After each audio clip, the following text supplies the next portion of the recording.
नमस्कार साथियों, जय हिंद जोहार। आप सभी का अपना यूट्यूब चैनल विनयदीप क्लासेस में हार्दिक स्वागत है। तो चलिए दोस्तों, आज के इस वीडियो में हम लोग देखने वाले हैं रेखा तथा कोण, लाइन एंड एंगल के बारे में अच्छी तरह से समझने वाले हैं दोस्तों। उसके जितने सारे भी जो बेसिक कॉन्सेप्ट है, सारे चीज के बारे में आप लोग अच्छी तरह से अध्ययन करेंगे। तो आज की वीडियो में आप लोग अंत तक बने रहिए, देखिए समझिए कैसे हम लोग लाइन और एंगल के बारे में संपूर्ण जानकारी हासिल करते हैं। तो चलिए वीडियो को शुरू करते हैं। देखिए दोस्तों, देखिए लाइन एंड एंगल, रेखा तथा कोण। तो सबसे पहले हम लोग समझेंगे कि रेखा का निर्माण कैसे हुआ, रेखा कैसे बना है। तो हम लोग जानते हैं सभी, रेखा का सबसे जो न्यूनतम इकाई होते हैं, सबसे जो छोटी इकाई होती है वो होता है आपका बिंदु। बिंदु से ही रेखा का निर्माण होता है। तो आप समझ ही रहे होंगे कि एक बिंदु से कैसे रेखा का निर्माण हो रहा है। तो एक बिंदु से दोस्तों नहीं हो रहा है। ये मान लीजिए आपका बिंदु है, ये क्या है आपका बिंदु है। अगर हम बिंदु की बात करता हूं तो ये क्या होगा, बिंदु किसे कहते हैं। तो आप कहेंगे कि ऐसा गणितीय संकेत जिसका कोई लंबाई और चौड़ाई नहीं होता है, उसी को हम लोग बिंदु कहते हैं। मतलब बिंदु का कोई डायमेंशन नहीं होता दोस्तों, कुछ भी तरह किसी भी तरह का डायमेंशन नहीं होता है। तो यही होता है आपका बिंदु। इसका ना तो लंबाई होगा, ना तो चौड़ाई होगा, ना ही इसका ऊंचाई होगा। अभी हम लोग देखते हैं, ये तो बिंदु हो गया। इसके बाद हम लोग देखेंगे कि रेखा क्या होता है, रेखा किसे कहते हैं। तो हम लोग यहाँ मैं हेडिंग लगा रहा हूं, रेखा।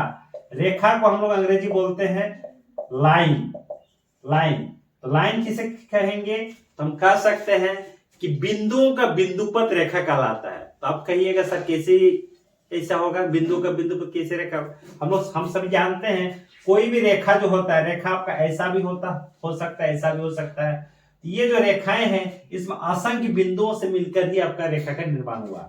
इसके बीचों बीच आपका असंख्य बिंदु है, असंख्य बिंदुओं से आपका रेखा का निर्माण हुआ। तो हम कह सकते हैं कि बिंदुओं का बिंदुपत रेखा कहलाता है। बिंदुओं का बिंदुपत रेखा कहलाता है, रेखा कहलाता है। तो दोस्तों समझ गए आप लोग, बिंदु भी समझ गए और रेखा भी समझ गए। तो ये अभी हम लोग देखेंगे रेखा कितने टाइप के होते हैं। तो रेखा दोस्तों दो तरह का होता है। एक होता है आपका सरल रेखा और एक होता है आपका वक्र रेखा। सरल रेखा, ये वाला जो रेखा है, ये आपका सरल रेखा हम कहेंगे, सरल रेखा कहेंगे। और ये क्या होता है आपका वक्र रेखा, ये हो जाए आपका वक्र रेखा। तो रेखा भी हम लोग का दो टाइप का होता है, एक सरल रेखा है, एक वक्र रेखा। अभी हम बात करते हैं, ये जो रेखा होती है इसका कोई फिक्स्ड पॉइंट नहीं होता है। इधर जैसे एरो लगाए, इधर जितना दूर चाहे आप उसको ले जा सकते हैं। लेफ्ट साइड जो एरो लगा है, ये भी आपको जितना दूर से चाहे ये आपको ले जा सकते हैं। मतलब इसका कोई फिक्स्ड बिंदु नहीं होता, फिक्स्ड बिंदु आपका नहीं होता दोस्तों, यही होता आपका रेखा। अभी हम बात करता हूँ किरण की। तो किरण जो होता है, किरण मतलब होता है रे। तो ये जो किरण है दोस्तों, किरण किसे कहते हैं, किरण मीन्स हो जाएगा आपका रे। रे होगा क्या, इसका एक अंत बिंदु होता है दोस्तों। मतलब इस टाइप से हम किरण की रचना कर सकते हैं। तो इसमें देखिए जहां एरो लगा हो, इधर तो आप अनंत तक इसको ले जा सकते हैं, लेकिन इधर आपका फिक्स्ड है। ये बिंदु क्या है आपका, फिक्स्ड है। ये बिंदु आपका फिक्स्ड है। इसीलिए एक रेखा, ये किरण की अगर बात किया जाएगा तो हम कह सकते हैं एक अंत बिंदु होता है, एक अंत बिंदु होता है, एक अंत बिंदु होता है। ठीक है। तो दोस्तों, तो तीन चीज आप लोग को समझ में आ गया। अभी हम लोग देखते हैं रेखा खंड क्या होता है। हम लोग रेखा देख लिए, किरण देख लिए, बिंदु देख लिए। अभी हम लोग देखेंगे रेखा खंड क्या होता है। रेखा खंड समझते हैं दोस्तों। ये जो रेखा खंड है इसको बोलते हैं लाइन सेगमेंट।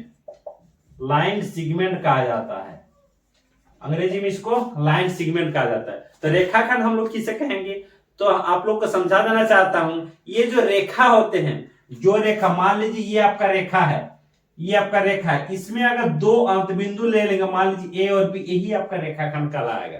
तो हम कह सकते हैं कि ऐसी रेखा का ऐसा भाग जिसका हम मापन किया जा सके, जिसका हम लोग एक निश्चित माप ले सके, उसी को हम लोग रेखाखंड कर सकते हैं। ठीक है दोस्तों, तो आप लोग समझ गए ये क्या हो गया रेखाखंड। तो रेखा और रेखाखंड में अंतर क्या है? रेखा में कोई अंत बिंदु नहीं होता है। रेखा हम जिधर जितना चाहे आपका दोनों छोर को उसको आगे ले जा सकते हैं, लेकिन रेखा का ही एक अंश होता है आपका रेखाखंड, उसका दो अंत बिंदु होगा और उसका निश्चित एक माप होगा दोस्तों। यही रेखा और रेखाखंड में आपका अंतर है।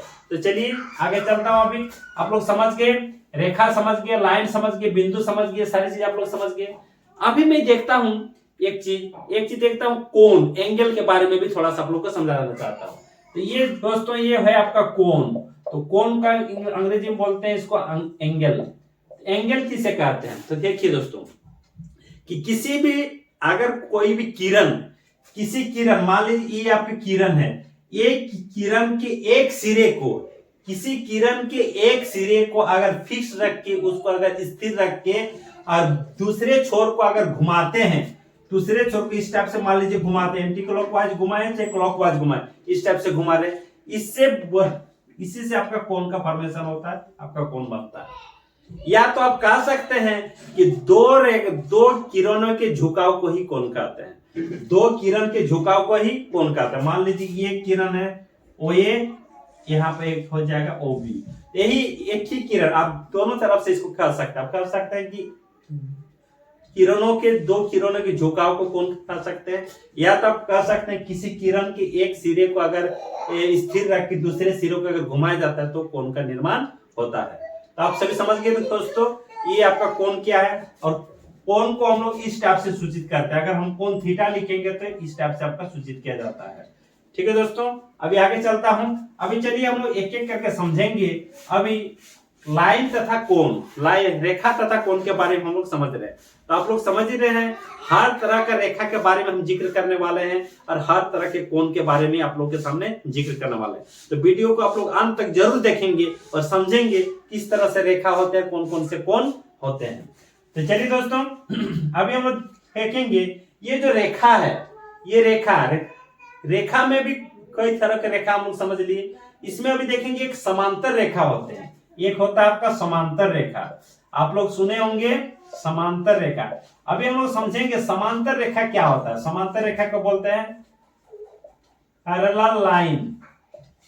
समांतर रेखा को बोला जाता है पैरेलल लाइन। तो दोस्तों आप लोग को समझा देना चाहता हूं कि कोई एक रेखा अपने आप में समांतर नहीं होता है, दो या दो से अधिक रेखाओं को लेनी पड़ती है, उसी के बीच हम लोग समांतर का चर्चा करते हैं, उसी का भी तुलना करते हैं।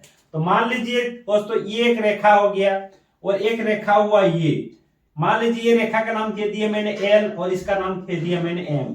ठीक है दोस्तों, तो ये दो रेखा समांतर तभी कहलाएगा, ये जो दो रेखा है एल और एम समांतर तभी कहलाएगा जब इसका लंबवत दूरी, जब इसके दोनों के बीच की लंबवत दूरी हमेशा समान होगी। लंबवत दूरी का मतलब क्या है? लंबवत का मतलब ही होता है परपेंडिकुलर। यहाँ पर आपका 90 डिग्री का एंगल बनेगा, यहाँ पर 90 डिग्री मान इस टाइप से मैंने दिखा दे रहा हूँ। इसके जो लंबवत दूरी दोस्तों क्या हो जाएगा? आपका समान हो जाएगा, इक्वल हो जाएगा, तभी हम ये दोनों रेखाओं को आपस में समांतर कह सकते हैं। और समांतर को कैसे लिखते हैं? मैं यहाँ पर लिखता हूं एल समांतर एम, ये समांतर है, इसको कहा जाता है आपका समांतर। एल समांतर एम को लिखने का तरीके इस टाइप से हम लोग लिखेंगे, एल समांतर एम। तो आप सभी समझ गए होंगे। अगर कभी भी कहता है कि समांतर रेखाओं का डेफिनेशन क्या है, तो हम लिखेंगे या कहेंगे कि दो रेखाओं के, किन्हीं भी दो रेखाओं के बीच की लंबवत दूरी अगर समान हो जाते हैं तो ये दो रेखाएं आपस में समांतर होते हैं। ये दो रेखाएं आपस में समांतर होते हैं। चलिए दोस्तों समझ में आ गया आप लोगों को। अभी आता है आपका एक परपेंडिकुलर।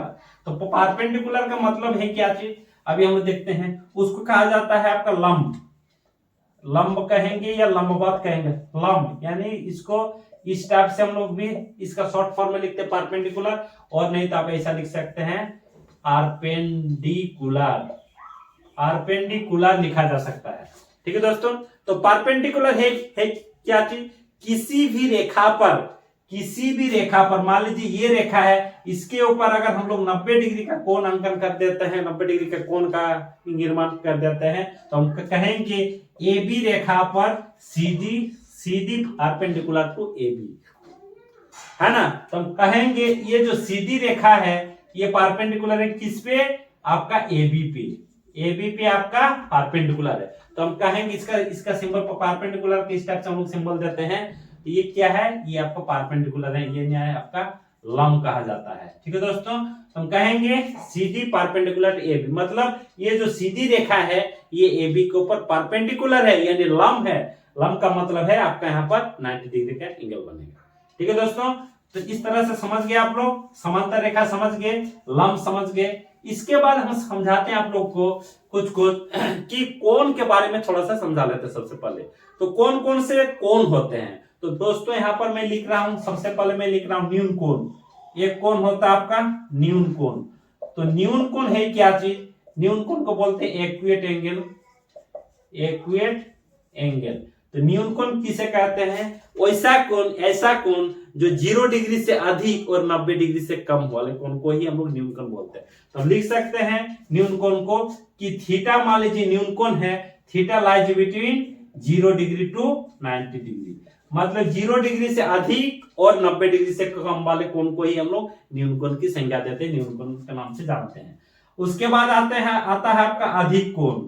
अधिक कोण किसे कहेंगे दोस्तों, तो अधिक कोण हो जाएगा आपका, ये भी हो जाएगा आपका 90 डिग्री से अधिक, जबकि 180 डिग्री से कम वाले कोण को ही हम लोग अधिक कोण कहेंगे। तो इसको हम ऐसा लिख सकते हैं 90 डिग्री थीटा 180 डिग्री।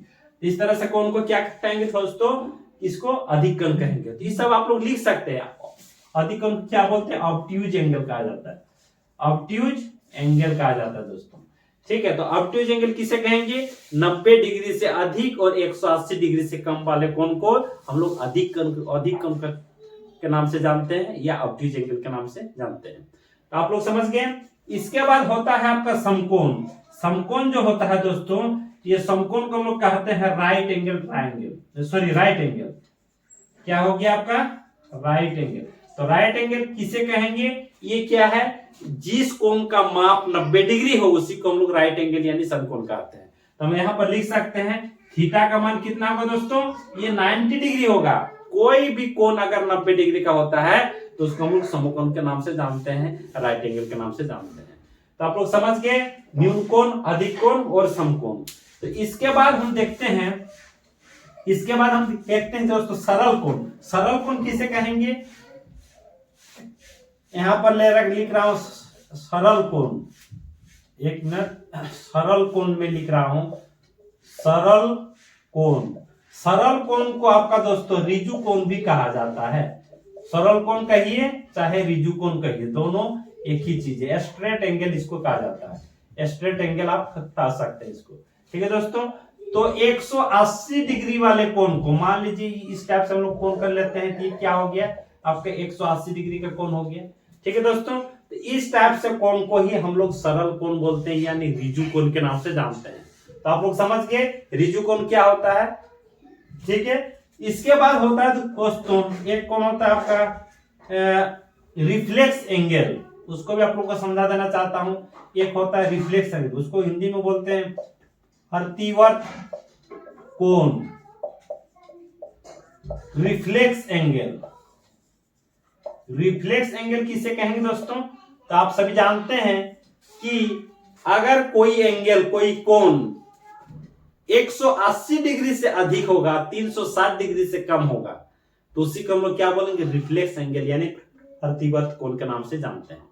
यानी angle lies between 180 to 360।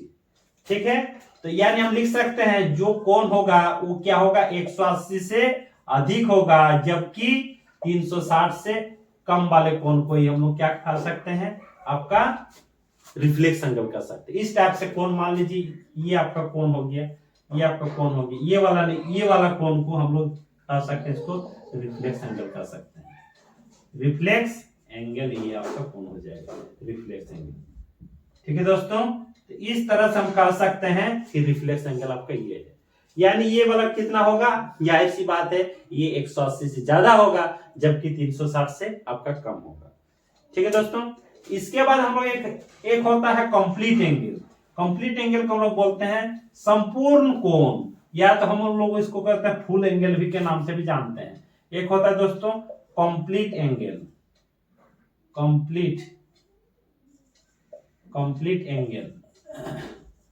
Complete angle को हम लोग क्या कहते हैं? संपूर्ण कोण। संपूर्ण कोण किसे कहा जाता है दोस्तों? तो आप लोग को समझा देना चाहता हूं कि 360 डिग्री का कोण को ही आपका संपूर्ण कोण यानी कंप्लीट एंगल के नाम से जाना जाता है। मान लीजिए कोई एक एंगल ऐसे है, एक रेखा ऐसे है किरण, इस पे अगर कोण बन रहा है इस टाइप से, कंप्लीट एंगल का मतलब होता है one complete rotation. One complete rotation होगा तभी आपका 360 डिग्री का एंगल बनेगा, और इसी को बोला जाता है आपका कंप्लीट एंगल यानी संपूर्ण कोण के नाम से जाना जाता है। संपूर्ण कोण के नाम से जाना जाता है। ठीक है दोस्तों, हम कह सकते हैं संपूर्ण कोण क्या हो जाएगा? Theta is equal to 360 degree. Theta is equal to 360 degree यानी 360 डिग्री के कोण को हम लोग संपूर्ण कोण के नाम से जानते हैं। तो इतना समझ गए होंगे आप लोग। तो इसके बाद दोस्तों देखते हैं, एक होता है आपका संपूरक कोण और एक होता है आपका पूरक कोण। एक होता है आपका सप्लीमेंट्री एंगल और एक होता है कॉम्प्लीमेंट्री एंगल। चलिए दोस्तों, अभी हम लोग देखते हैं कि सप्लीमेंट्री एंगल क्या होता है और कॉम्प्लीमेंट्री एंगल क्या होता है। तो आप लोग को समझा देना चाहता हूं। सबसे पहले मैं लेता हूं complementary angle. Complementary angle, complementary angle को कहता है पूरक कोण कहा जाता है दोस्तों। ठीक है, तो कॉम्प्लीमेंट्री एंगल किसे कहते हैं? तो चलिए दोस्तों आपको समझा देना चाहता हूं। कॉम्प्लीमेंट्री एंगल भी कोई एक कोण पे आपका कॉम्प्लीमेंट्री नहीं हो, सॉरी सप्लीमेंट्री, ठीक है, कॉम्प्लीमेंट्री, ठीक, कोई कॉम्प्लीमेंट्री एंगल कोई एक कोण पे नहीं होता है। मतलब पूरक कोण जब भी होगा दो कोण पे कंपेयर किया जाता है, दो कोण का तुलना किया जाता है। पूरक कोण किसे कहते हैं तब हम कहेंगे, तो आप कह सकते हैं कि दो कोणों का योगफल अगर 90 डिग्री होता है तो एक कोण दूसरे का पूरक कोण कहलाएगा। यानी हम कह सकते हैं अगर मान लीजिए दो कोण, एक कोण अल्फा है और एक कोण आपका बीटा है, तो sum of two angle is always 90 degree, then one angle is complementary to each other, है ना। एक कोण दूसरे का क्या कहलाएगा? आपका कॉम्प्लीमेंट्री एंगल कहलाएगा, यानी पूरक कोण कहलाएगा। आराम से आप लोग समझ लीजिए, फिर से एक बार मैं रिपीट कर देना चाहता हूं कि दो कोणों के योगफल अगर 90 डिग्री होता है तो वो कोण एक दूसरे का आपका क्या होगा? कॉम्प्लीमेंट्री एंगल होगा, यानी पूरक कोण कहलाएगा। ठीक है दोस्तों, इसी टाइप से होता है एक सप्लीमेंट्री एंगल, एक होता है सप्लीमेंट्री एंगल।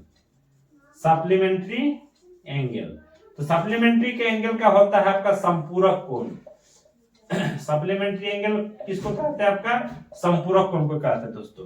तो संपूरक कोण है क्या चीज? तो ये भी एक कोण पे आपका संपूरक कोण कभी नहीं हम लोग बोलते हैं, दो कोण का ही तुलना करते हैं, दो कोण का ही हम लोग कंपेयर करते हैं। किस टाइप से करते हैं? यानी हम कह सकते हैं संपूरक कोण किसे कहेंगे? तो दो कोणों का योगफल अगर 180 डिग्री होता है तो एक कोण दूसरे का संपूरक कोण कहलाएगा। तो हम इसमें भी लिख सकते हैं, मान लीजिए ये एक कोण है आपका अल्फा तथा एक कोण है आपका beta, sum of alpha beta angle ही ले लेता हूं। दोनों का योगफल मेरा अगर 180 डिग्री होता है तो एक कोण दूसरे का क्या कहलाएगा? आपका संपूरक कोण कहलाएगा दोस्तों, यानी आपका सप्लीमेंट्री एंगल कहलाएगा। तो आई होप आप सभी समझ गए होंगे कि सप्लीमेंट्री एंगल क्या होता है और कॉम्प्लीमेंट्री एंगल क्या होता है। तो आप लोग को एक दो को एग्जांपल लेके मैं समझाना चाहता हूं। चलिए आप लोग देखिए, मान लीजिए मेरे को अगर कहता है कि 130 डिग्री का सप्लीमेंट्री एंगल कितना होगा, तो हम यहाँ पर एक दो का एग्जांपल लेना चाहता हूं। अगर हमको कहता है कि 130 डिग्री का संपूरक कोण क्या होगा, संपूरक कोण कितना होगा। ठीक है दोस्तों, अगर मेरे को कहता है कि 30 डिग्री का पूरक कोण कितना होगा, अगर मेरे को कहता है कि 90 डिग्री का, हम यहाँ पर लिख देते हैं थीटा डिग्री का पूरक कोण कितना होगा। अगर मेरे को कहता है कि थीटा डिग्री का संपूरक कोण कितना होगा, संपूरक कोण कितना होगा, इस टाइप से अगर आपका सवाल करता है तो आप क्या करेंगे? तो सीधी सी बात है, संपूरक अगर कहता है कि दो कोनों के योगफल मेरा 180 डिग्री होता है तब हम उसको क्या कहते हैं, संपूरक कहते हैं। तो जो भी एंगल दिया रहेगा उसका अगर संपूरक निकालने के लिए कहेगा तो 180 से उसको घटा देंगे, या तो फिर हम लोग इसमें कितना जोड़ेंगे कि आपका 180 बनेगा तो 50 जोड़ेंगे, 180 होगा तो हम लिखेंगे 130 डिग्री का संपूरक क्या हो जाएगा आपका 50 डिग्री हो जाएगा दोस्तों। और अगर 30 डिग्री का पूरकन कर रहा है कितना होगा, तो sum of two angle is 90 degree, then each angle then the angle is क्या बोलते हैं कॉम्प्लीमेंट्री टू ईच अदर। तो हम कहेंगे यहाँ पर 30 डिग्री का कॉम्प्लीमेंट्री क्या हो जाएगा, फिर आपका 60 डिग्री होगा। यानी दो कोनों का योगफल मेरा कितना होना चाहिए, 90 डिग्री होना चाहिए, तब हम एक दूसरे का उसको क्या कहेंगे, आपका पूरक कोण कहलाएगा। तो 30 डिग्री के क्या हो जाएगा पूरक कोण 60 डिग्री। हम लोग ऐसा भी कर सकते हैं 60 डिग्री के पूरक कोण क्या हो जाएगा आपका दोस्तों 30 डिग्री। तो ये वाइस वर्सा होता है। ठीक है दोस्तों, अगर मैं बात करता हूं थीटा डिग्री के पूरक कोण कितना हो जाएगा, तो इसमें भी हमको यही देखना है कि दो कोनों के योगफल मेरा कितनी होनी चाहिए, 90 डिग्री होनी चाहिए। तो इस स्थिति में हम क्या लेते हैं, इसका क्या हो जाएगा, इसका पूरक कोण 90 माइनस थीटा हो जाएगा दोस्तों। और अगर थीटा डिग्री का संपूरक कोण की बात करता है तो क्या हो जाएगा 180 डिग्री माइनस थीटा हो जाएगा। तो आप सभी समझ गए होंगे संपूरक कोण क्या होता है और पूरक कोण क्या होता है। ठीक है दोस्तों, एक दो चीज और आप लोग को समझाने वाले हैं, अभी आप लोग देखते रहिए वीडियो, आप लोग को ये सारी जानकारी आप लोग को मिलने वाला है। चलिए दोस्तों, अभी जो आप लोग को समझाने वाले हैं ये है, मान लीजिए एक मैं यहाँ पर एक एग्जांपल लेता हूँ, एक यहाँ पर एक टाटा लेता हूँ। ये मान लीजिए आपका थीटा एंगल है, ये क्या है आपका सप्लीमेंट्री एंगल, सप्लीमेंट्री एंगल, और एक होता है आपका कॉम्प्लीमेंट्री एंगल। यहां पर लिख लेता हूं कॉम्प्लीमेंट्री एंगल। ठीक है दोस्तों, मैंने लिख दिया ये थीटा यानी कोण के यहां पर लूंगा, सप्लीमेंट्री एंगल कॉम्प्लीमेंट्री। अगर मैं लेता हूं 30 डिग्री का सप्लीमेंट्री एंगल क्या होगा, तो आप कहेंगे 150 डिग्री होगा, और अगर कॉम्प्लीमेंट्री क्या होगा तो आप कहेंगे आपका 60 डिग्री होगा। ठीक है दोस्तों, अभी मान लीजिए 110 डिग्री का आपका 110 नहीं, हम यहां पर लेता हूं 70 डिग्री का आपका सप्लीमेंट्री एंगल कितना होगा, तो यहां पर लिखेंगे आप 110 डिग्री होगा, जबकि 70 डिग्री का आपका कॉम्प्लीमेंट्री एंगल कितना हो जाएगा आपका 20 डिग्री हो जाएगा। ठीक है दोस्तों, अगर मैं बात करता हूं आपका थीटा डिग्री ले लेता हूं, थीटा डिग्री का सप्लीमेंट्री एंगल कितना हो जाएगा आपका, हो जाएगा 180 डिग्री माइनस थीटा हो जाएगा, जबकि हम अगर कॉम्प्लीमेंट्री की बात करता हूं तो क्या हो जाएगा आपका 90 डिग्री माइनस थीटा हो जाएगा। तो इसको लिखने के पीछे यही तात्पर्य, मैं यहाँ पर एक चीज आप लोगों को समझाना चाहता हूं कि सप्लीमेंट्री एंगल और आपका जो कॉम्प्लीमेंट्री एंगल, ये दोनों का जो डिफरेंस होता है, इसका जो डिफरेंस होता है ये कितना होता है, ये आपका देखिए यहाँ पर 90 की डिफरेंस है। ठीक है दोस्तों, अगर यहाँ पर हमें लेता हूं इसका दोनों का डिफरेंस कितना होगा, तो ये भी आपका 90 हो रहा है, और अगर इसमें मैं ले रहा हूं इसका दोनों का डिफरेंस कितना हो जाएगा, तो ये भी आपका 90 ही आ रहा है। तो आप समझ रहे होंगे कि कॉम्प्लीमेंट्री एंगल और सप्लीमेंट्री एंगल जो होता है उसका अंतर हमेशा 90 डिग्री का होता है। आप लोग नोट करके यहाँ पर लिख सकते हैं, नोट करके आप लोग यहाँ पर लिख सकते हैं कि संपूरक कोण, यहाँ पर लिख सकते हैं संपूरक कोण तथा पूरक कोण का अंतर हमेशा 90 डिग्री का होता है, हमेशा 90 डिग्री का होता है दोस्तों। ठीक है, इस तरह से आप लोग समझ गए कॉम्प्लीमेंट्री एंगल क्या होता है और सप्लीमेंट्री एंगल क्या होता है।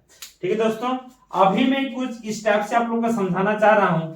अभी कुछ और हम लोग का जो कोण होता है उसके बारे में आप लोग को समझाऊंगा। देखिए, आप लोग को समझा दिए कि समांतर रेखा क्या होती है। अभी बात करते हैं कि अगर कोई दो समांतर रेखाएं हैं, अगर कोई दो समांतर रेखाएं हैं, उसको कोई अगर तिर्यक रेखा काट कर रही है, यानी आपका क्या बोलते हैं उसको, ट्रांसवर्स लाइन आपका काट कर रहा है, तो किस टाइप का एंगल का फॉर्मेशन होता है। तो आप लोग देखिए, मान लीजिए ये आपका ये दो समांतर रेखा है, इस टाइप से मैंने ले लिया, एक समांतर रेखा ये ले लिया, एक समांतर रेखा मैंने ये ले लिया। ये समांतर रेखा है, एल और एम समांतर है। मैं इधर लिख देता हूं, कहां पर लिखे, यहां पर लिख देता हूं, एल समांतर एम है। ये दोनों क्या है, समांतर रेखा है। इसको अगर कोई तिर्यक रेखा काट कर दे, तिर्यक रेखा मतलब तिरछी रेखा होती है, ये क्या है आपका तिर्यक रेखा, तिर्यक रेखा है, ट्रांसवर्स लाइन इसको कहा जाता है दोस्तों। ठीक है, अगर दो समांतर रेखाओं को एक तिर्यक रेखा काटती है तो 8 कोण का फॉर्मेशन होता है। यहाँ पर लिख रहा हूं, एंगल 1 में नामकरण दे रहा हूं, एंगल 2, इसको angle 3, angle 4, angle 5, angle 6, angle 7, angle 8। ठीक है दोस्तों, तो इस तरह से अगर कोई दो समांतर रेखाओं की तिर्यक रेखा काटेगी तो 8 कोण का फॉर्मेशन होगा। अभी हम लोग समझते हैं ये किस किस टाइप के, इसके कौन कौन से कोण बनते हैं, उसका स्पेशल नाम कौन कौन से होते हैं।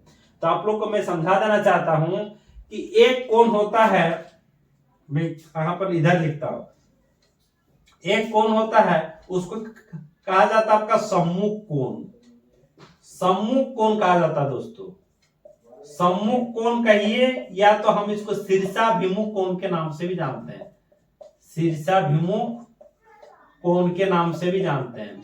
इसको हम लोग अंग्रेजी में कहते हैं वर्टिकली ऑपोजिट एंगल।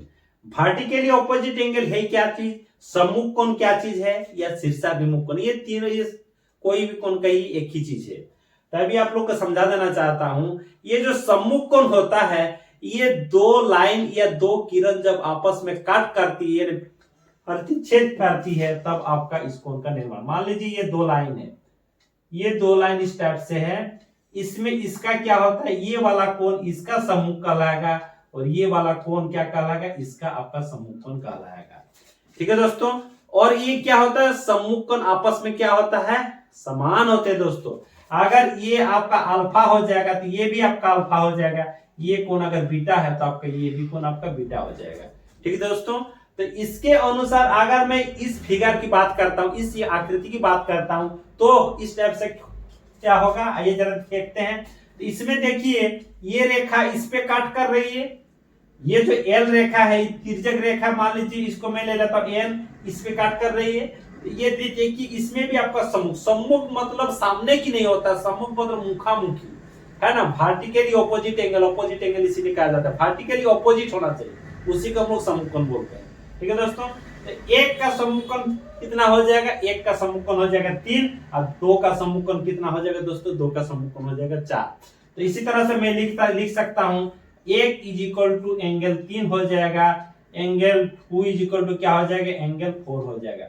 सिमिलरली हम लिख सकता हूं, यहां पर कर सकता हूं, एंगल 5 इज इक्वल टू कितना होगा दोस्तों, एंगल 7 हो जाएगा, और क्या हो जाएगा, एंगल 6 इज इक्वल टू दोस्तों एंगल 8 हो जाएगा।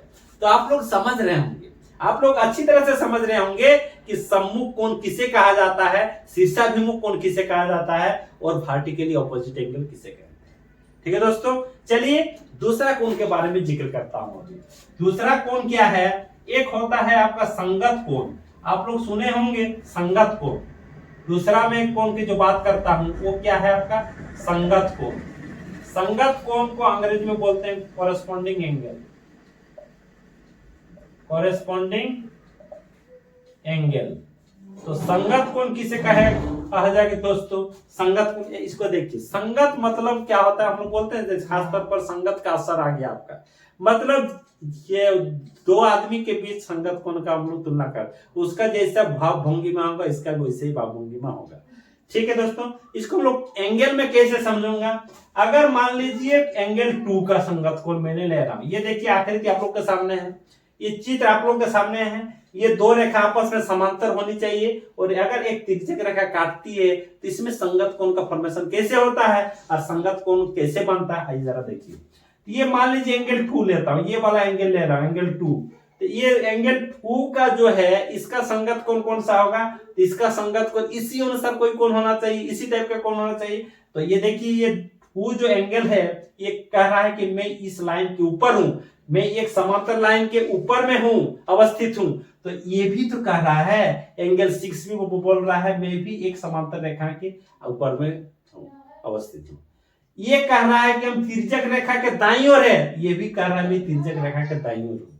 तो आप कह सकते हैं इसका नेचर इसके साथ मेल खा रहा है, इसका संबंध इसके साथ मेल, इसका गुण इसके साथ मेल खा रहा है, तो हम कह देंगे आराम से कि एंगल 2 इक्वल टू क्या हो जाएगा, एंगल 6। ये क्या है दोस्तों, एंगल 2 इक्वल टू एंगल 6 क्या है, आपका संगत कोण है। और संगत कोण भी क्या होता है, आपस में समान होता है दोस्तों।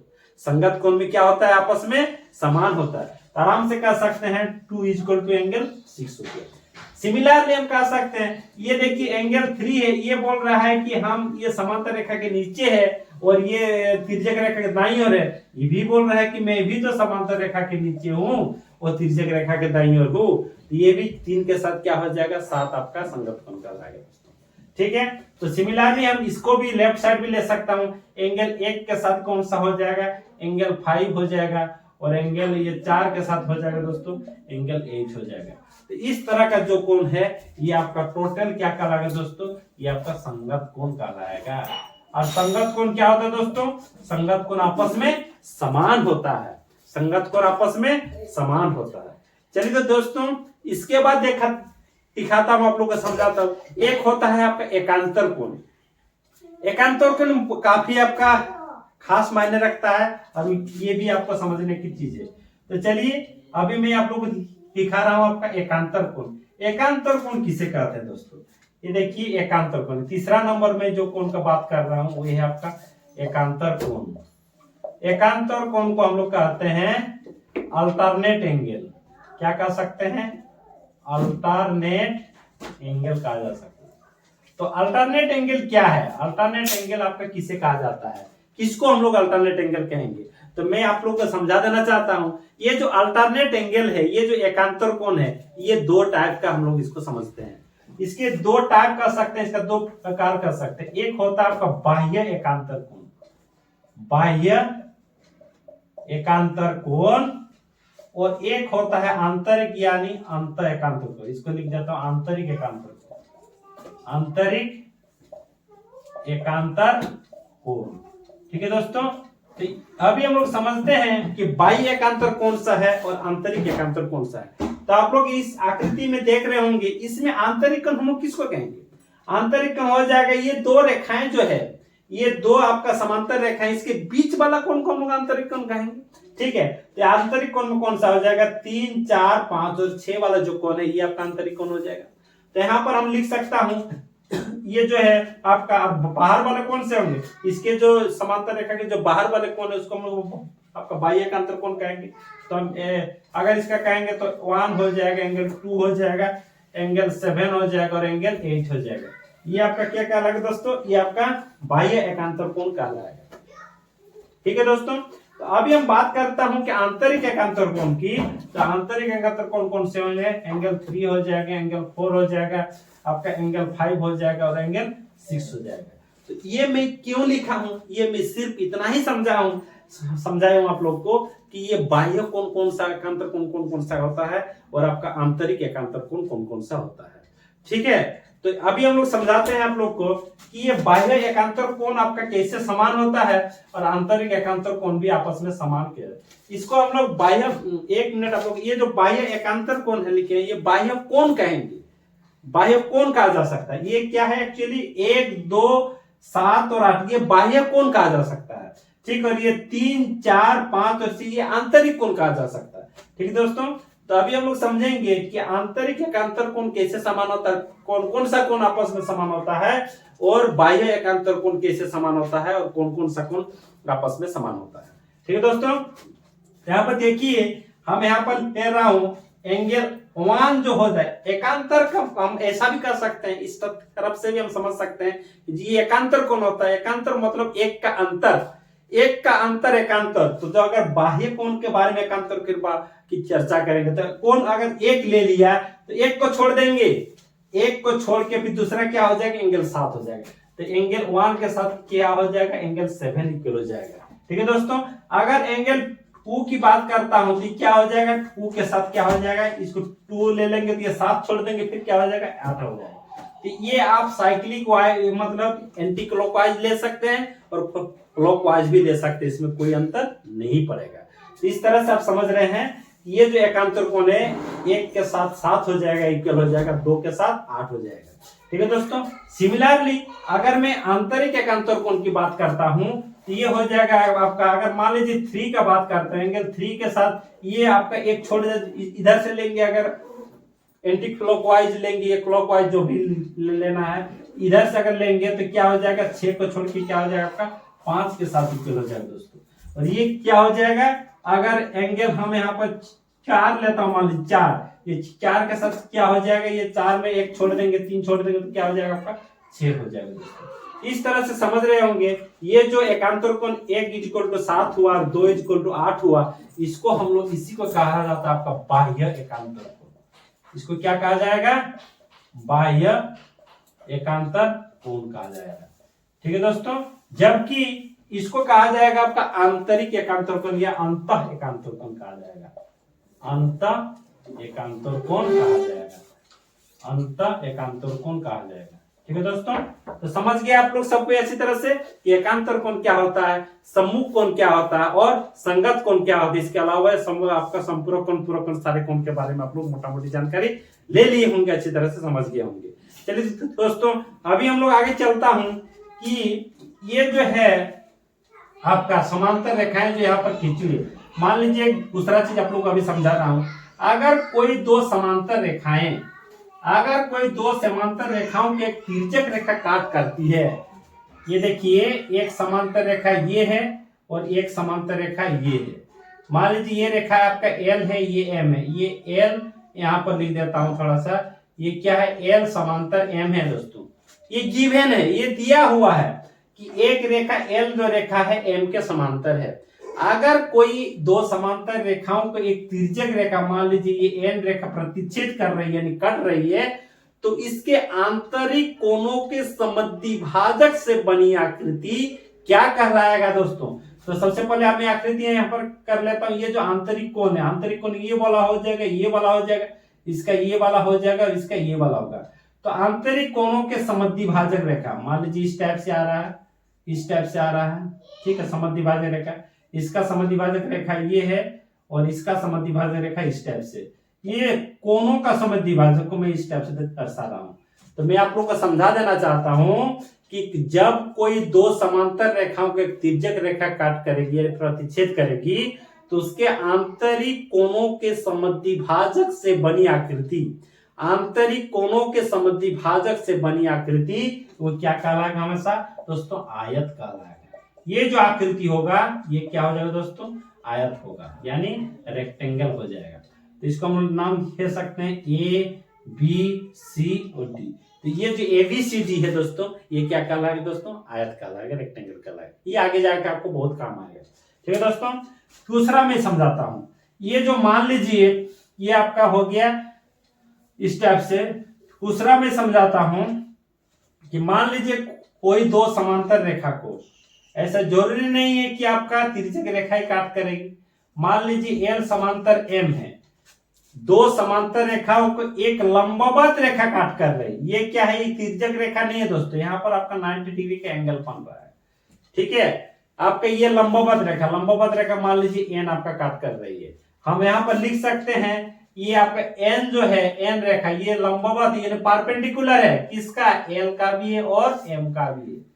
ठीक है, N is perpendicular to L और N is perpendicular to M, यानी लंब है।